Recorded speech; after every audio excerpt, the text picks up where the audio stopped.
kapatid, welcome back to my channel. Maraming salamat po sa Diyos. Meron naman po tayong pagkakataon para makapag-vlog. Mga kapatid, ito po, meron naman po tayong ulit na returning customer. Yung alaga ko, ito, isang Toyota Corolla Euro type. Ayan mga kapatid, oh. Ayan, sabi daw nila lumang sasakyan. Ayan, tignan niya naman ang loob, oh. Ayan, kanya na. Luma ba yan? Luma ba yan? Bago pintura, bago gulong, bago mga mags. Oh, makina, oh, parang bago. Hindi mo sasabihin luma yan eh. Tsaka kahit ganyan na makina niya, natakbo ng Isabela po yan. 10 oras na dire-diretso. Oh, kaya ng tuwi, 10 ano, sa Isabela. Ayan. Ngayon po mga kapatid, ayan, ito yung gagawin natin. Meron na tayong Muashi brand na carburetor. Ayan, bagong-bago po yan. Courtesy po of Sir Jeff Mampusti. Ayan, si Sir Jeff, maraming salamat. Ayan, may kakatayo na naman ako. And ito, meron tayong BBXB ng vacuum advancer. Kakabit natin to. Ayan, maraming salamat po Sir Jeff sa magandang deal. Ayan, bali nangyari mga kapatid, ito yung kanyang carb. Talaga pong lagi ng 1000 RPM, hindi na bumaba ang kanyang carb. Bali nangyari nga po niya mga kapatid, nung una dinilinis ko, maganda, lagi 800 naman. Kaya lang, isang hataw lang ni Sir Raymart, ayun, ay nang bumalik, nag 3000 RPM nga po yan eh. Napababa ko nga ng 1000 pero hanggang doon na lang. Ngayon, ginawa ko para talagang ma-diagnose na kailangan ng palitan yung carb. Pinairam ko siya ng carb ko. Ayan, nakakabit yung aking spare na carburetor. Ayan, pinairam ko sa kanya. Nakarating pa ng Isabela ang aking carburetor. Ayan. Kaya gawin natin ito. Kakatayin natin to. Magagawa tayo ng Frankenstein carb. Bali po yung kanyang ito. Yung kanyang bali mangyayari din kakabit din po natin dyan is Aisin carb. Kaya lang papalitan natin siya ng bagong throttle body and bago na air horn. Kaya mga kapatid, na nakatay ko na yung ating Muashi at ang ating nabaklas ko na yung ating Aisin carb. Ayan. So, pag iisahin na lang natin yan. Bale, ito gagamitin natin na body Aisin. Kaya mangyayari talaga yan. Aisin carb pa rin yung carb mo. Kaya lang, bago lang yung air horn and throttle body. Ito yung throttle body, ito yung kabit natin. Ito nyo, bago. Zero yan. Kalugin mo kung makakalug yan. Walang kalug yan. Zero yan. Kaya maganda yung brand new. Ito yung niya, brand new na air horn. Ayan, bakit ko nga ba ginaganyan pa? Ba't ba kuya? Lalo sa mga bagong ko, ating mga viewers natin, lalo sa mga kapapalo pa lang sa ating channel. Bakit ko ba ginagawa to? Bakit hindi ko ba isalpak lang? Nakita nyo mga kapatid, kita nyo yung bakit ko siya isasalpak ko? Kita nyo naman, ito pihitan pa lang ng iba na yan yung sa loob, hindi makinis, and then meron pang mga ayun, pwedeng mas stranded ang gasolina dito kung makikita nyo, mga rough ang edges nya, ayun, makikita nyo ito yung nasa daliri ko, ayan, dapat nga ata ito dinedremel tool, pinoport, ayan, compare mo dito sa original, di ba? Napaka-smooth. Ba talaga yung original. Kaya nga lang yun nga, dahil sa katagalan, syempre mayroon talagang mga parts na ma-worn out yan. Walang parts na talagang sasabihin mo na for life. Ayan. Tsaka isa pa, itong Muhashi, Muhashi brand po yan ha. Na-carb, ayan, Muhashi. Ayan mga kapatid, tingnan nyo. Ito hindi ko matanggal. Hindi ko matanggal tong power jet nya. So wala akong idea kung ano ang size ng kanyang power jet. Hindi ko matanggal ang power valve eh. Tapos ito, tinanggal ko yung kanyang tinanggal ko yung takip para makita ko kung ano yung jettings. Ayan, hindi ko makita. Mga kapatid, walang number ang jettings ng Muhashi. Wala akong idea kung ano yan. Kaya kung ako po yung magbabaklas nito, pagkagawa nyo sa akin Muhashi, pabibiling ko pa rin kayo ng jettings o kaya carb kit para kailangan ito at least 103, 168. Ayan, mahirap kasi yung ganito, hindi mo alam yung number. Ayan. Kaya ito, yun lang masasabi ko. Kaya kung compare mo sa GTX, talaga mas maganda yung GTX versus dito sa Muhashi. Kasi at least sa Muhashi, sa GTX, alam mo yung jettings niya eh. Nakapagkalasta kasi ako ng GTX mga kapatid.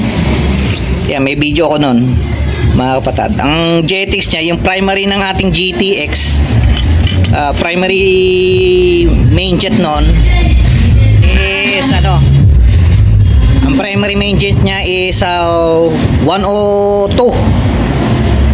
mga kapatid. Tapos yung kanyang secondary is 162. Ay pala, ang primary pala niya 103. Tandaan ko na, 103 bago 162. And then ang power jet ng GTX is 100. Ayan. Ayan, magkakaroon na kayo ng idea talaga kung which is better, kung ito or yung GTX. And kaya mas ganito ginagawa ko siyang Frankenstein carb o chop suey na carb. Tingnan nyo na palang mga kapatid itong float ng Muhashi. Ayan ayan, yan ang isa sa unang bumibigay. Ito, ayan yung floater. Unlike ng floater ng ating eyesight, talaga namang ang ganda niya hindi mabubutas yan. Talagang bibihira yan. Ito. Bibihira ko yung nabubutas niyan. Yan. Ano pa ba? Plunger. Ayan mga kapatid, tingnan nyo naman itsura ng plunger ng Muhashi.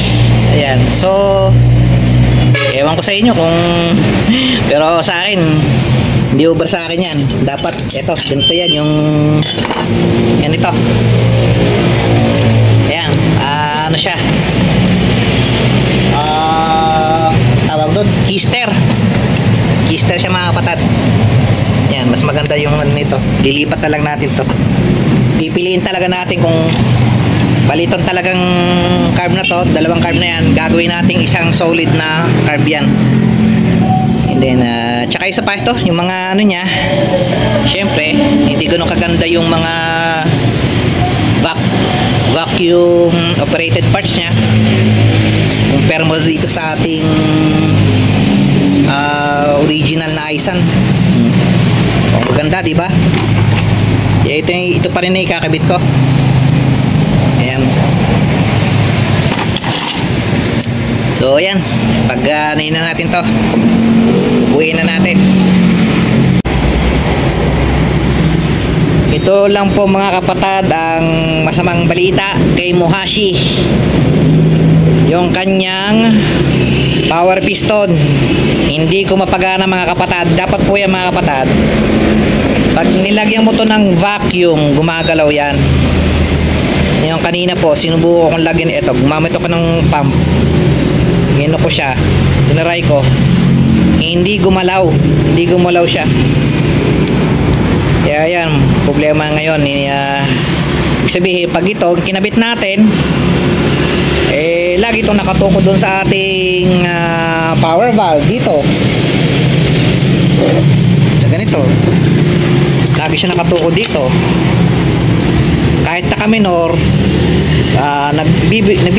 nagbibigay pa din yan ng gasolina. Dapat kasi pagka tumatakbo ka na, cruising speed o wide open throttle, saka lang siya magsusupply ng gasolina. Kaya mangyayari niyan, naka-idle ka lang, mag-a-adapt yan sa primary jettings mo. Kung ang primary mo is, let's say for example 103, ito yung 100, so nag-idle ka pa lang, 203 yung ano mo, jettings mo. Kaya overfed sa gasolina yung carb mo. Kaya hindi to po pwede. Pero tinesting ko, ang ginawa ko na lang yung ito pa rin itong dati niya, original na i-seat, original na i-sat. Ito gumana siya, napagano ko siya, pero ang ginamit ko na spring galing dito, galing dito. Ayan, yung spring nitong, mas malambot kasi yung spring nito ilipat ko dito. Yun, napagano ko itong power piston na to. Kaya mga kapatid, ito pa rin ikakabit natin. Ayan mga kapatid, ayun, nakita nyo. Ayan, dapat ganyan yan. Hindi lang basta lilinisin mo, kailangan pagalawin mo yan. Ayan, ganyan po mga kapatid. Meron kong pump. Kita mo na gumagalaw yan. Ilagay mo ito ng vacuum. Ayan. Yun ang sinasabi ko, kailangan gumagalaw yan. Kaya ito yung ikakapit natin na air horn. Ayan po mga kapatid, ito na po yung resulta ng ginawa kong kurburador. Bari nangyayari, ayusan yung gitna, ayusan ang pangibabaw, pero yung ilalim is yung Muhashi na replacement na throttle body. Yan, ganyan na nangyari, ganyan po nangyari. Ayun, naka-reach ako ng 22 inches of mercury. Ayan, kaya bumaba dahil umandar yung kanyang pad, umandar na. Ayan, hindi siya nakarekta pan. Ayan, no? Tapos lagi na siyang 800, 900, 800 or 850, mga ganyan na ang niya. Hindi na siya nagwa 1,000. Ayan, walang AC. Pag may AC, ayan mga kapatid, ayan, 900 siya. Tapos kapag pinatay mo AC, balik siya sa 800. Yan, ganda na mga kapatid. Rev natin para madagdag para madagdagan ng labor.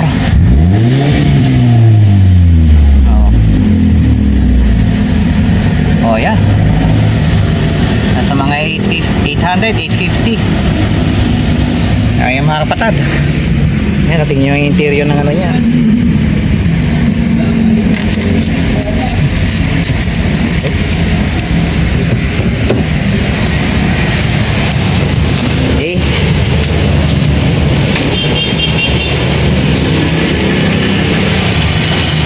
So yan pa mga kapatid, sana nagustuhan nyo po yung aking video for today. Ito po si Kuya Markel saying maraming salamat po. Maraming salamat sa Diyos.